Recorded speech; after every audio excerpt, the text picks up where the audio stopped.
What's going on, everybody? Welcome back to an episode of the Steelers Breakdown Podcast. Nick Farabaugh here with you all.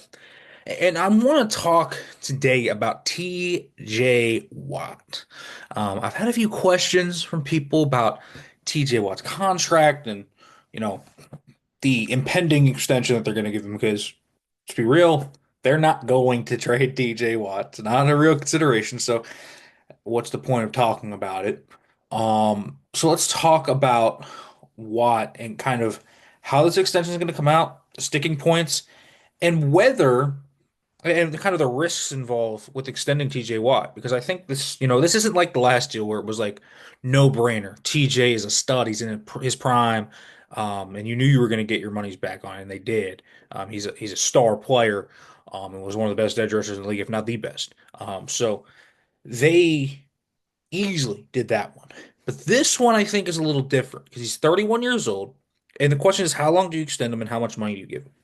Obviously, the key here is Watt is going to probably want around or more than Myles Garrett. Myles Garrett having those $40 million per year from the Browns, as well as 123 million guaranteed. Do the Steelers have to beat those numbers? Do they have to get over 40 million? Do they have to get more than 123 million guarantees or, guarantee percentage of the contract if it's shorter? I think that's going to be the sticking points. I actually think the sticking points may not be the average per year. I think the Steelers will get up to, 39, 40. It might be the guarantees here. And unlike Garrett, Garrett's not that much younger than TJ. I mean, but he is 2 years younger. He's 29. He will turn 30 this December or this October, I believe, actually. No, it's this December. So this December, Garrett will turn 30. Watt will turn 31 this October. So TJ is entering his 30-31 season. So you extend him 3 years, right? I mean, you extend him to say 2027 or 2028. I mean, he's going to be, 34, 37, somewhere around, sorry, 33, 34. What in the world did 37 come from? So he's going to be around there. That's older for an edge rusher. It is. And here's where let's talk about the real stuff here because I think people just think, they look at TJ Watt and think it's like you got to do it, right? But here's the issue. I think there is some risk here with Watt, and it's because of how Watt wins and how Watt plays.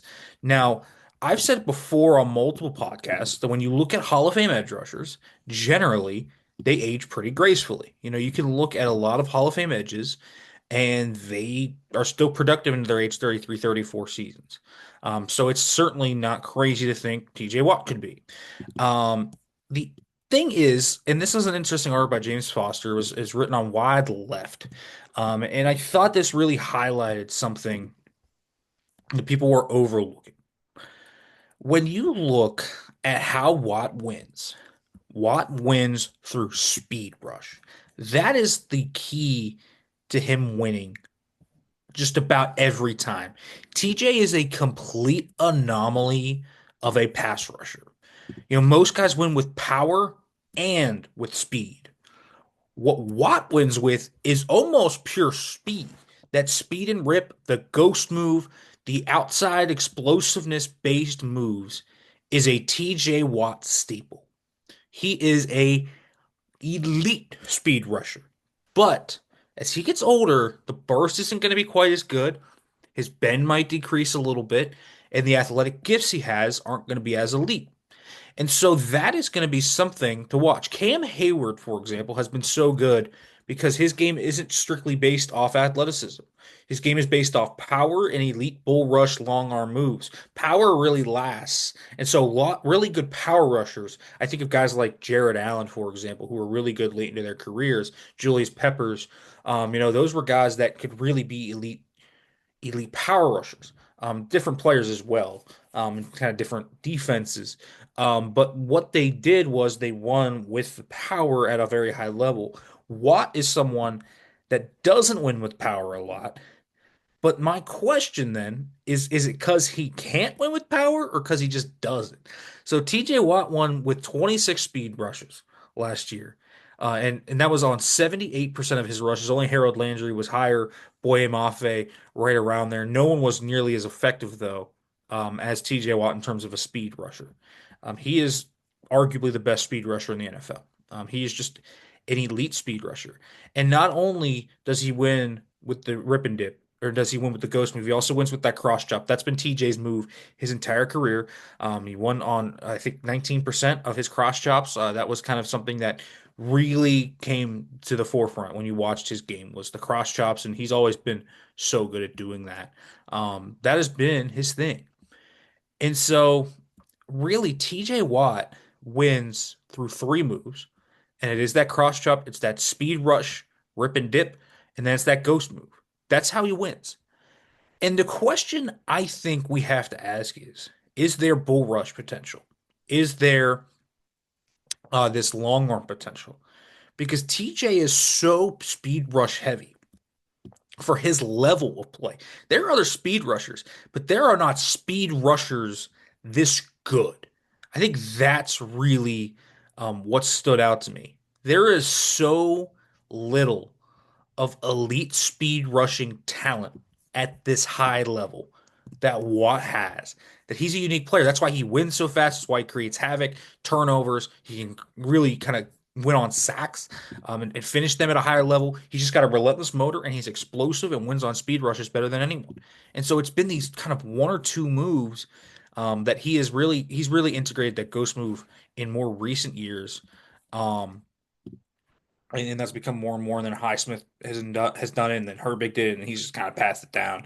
The ghost move has become a really big thing in the Steelers room, and Watt has kind of become a speed rusher, and I think that's something that I mean you could see on his athletic profile. But when he came out of Wisconsin, that was not necessarily his profile. He had a lot of really good power reps on his tape. He had inside moves. He has a club over that he's used at times in the NFL. He's got a spin move. He's got a legitimate bull rush where you can really see it actually pop at times.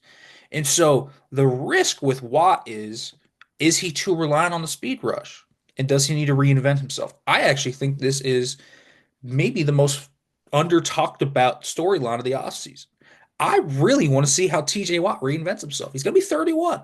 He's getting up there in age. He's still going to have his burst. He's 31. He's not a fossil or anything yet, but that's going to decrease year over year, the burst he's going to have and the elite athletic tools. And so I think TJ Watt reinventing himself, playing at different alignments, not just wide nine. He loves playing at wide nine because of the speed rush. When you play inside, you got to have a deeper bag and got to be able to do more things. This is why, when people say Myles Garrett's better than TJ Watt's because he just has Myles Garrett wins with everything. Power. He wins with like 9 or 10 different moves. But TJ's just so elite at the three he does and so elite at finishing that he is a menace in terms of the stat sheet. He's a menace in terms of impacting plays.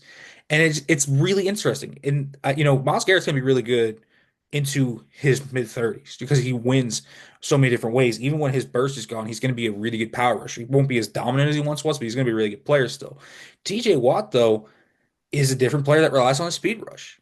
And I see the traits to actually reinvent himself. I think this could be one of the cooler Renaissance stories in terms of the NFL. We talk about when you talk about legends in the NFL, a lot of these guys that played really long reinvent themselves and they kind of become different players as they age. That goes for a lot of positions. It goes for quarterback, it goes for wide receiver, it goes for everything. Guys have to reinvent themselves and find what works as they age. I think TJ Watt is kind of the under talked about story here. He's gonna have to reinvent himself, and he talked about that in his end of the year press conference last year, where he's gonna go to the lab, try and work and switch around, play a little bit over the inside as a spinner, play on both sides.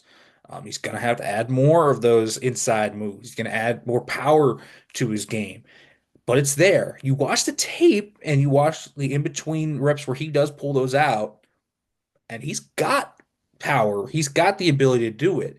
And that's what TJ Watt, well, that's what I think is going to make TJ Watt the type of player that could age gracefully. And even though there's risk in this contract because he's going to get older and he's been hurt before. And, last year, I think if you watch the game against the Eagles before he gets hurt, and rolls his ankle. And that just really, I think that's a pretty big part of why he struggled. He had an ankle injury and then that big thumb injury that he just didn't have pop in his hands. So the power was gone and then his speed was gone because he hurt his ankle. So both of his moves were gone and he just became a much, much less potent pass rusher down the stretch. But to me, you watch him against Lane Johnson and he was bringing out power. He was bringing out some inside moves. He was bringing out deep bag. And like this reinvention of TJ Watt is really something I think that is going to be a really fun watch this year. I'm really looking forward to it as a football nerd. I really want to look at the reinvention of TJ Watt and how he wins as a pass rusher because that's going to be the next step in his career. And obviously, he has JJ Watt there as a resource, and JJ could have played far longer than he did with his power and his skill set. And I think TJ has the ability to do that. And so there's risk in this deal because he's going to have to reinvent himself. We don't necessarily know how it's going to look and how productive he's going to be when he does that, but I'm really fascinated to actually see TJ Watt, older man TJ Watt reinvent himself and see where this goes. I think that's going to be one of the more fascinating, more under talked about storylines this offseason. They're going to sign TJ Watt. Um, and guaranteed money is probably going to be the sticking point. It's probably going to take a while. Probably it might be taken right till, the buzzer right before week one. We'll see. I know they've talked already and figures have been thrown around. So I don't think anything's imminent or anything like that. But TJ Watt, man, fascinating football player just because of how he wins. He's a bit of an anomaly for an elite edge rusher in that regard, and he's going to have to reinvent himself. And there are signs there that he could. And so I'm really fascinated to actually see how that ends up happening. You don't really see speed rush specific guys get to the levels TJ did. And I think TJ has more to offer, actually, as a pass rusher than just these speed rushes. And as he gets older, that's going to be to his advantage. So I'm interested to see that. But I wanted to kind of do this episode because I don't think people are talking about the reinvention of TJ Watt and how he's going to have to do that to be an elite player into his mid 30s. And that's what his task is going to be. And I think he's up to it. So we'll see how that all ends up working out, folks. Make sure to like, comment, subscribe, turn on the notification bell for more. I'll be back tomorrow.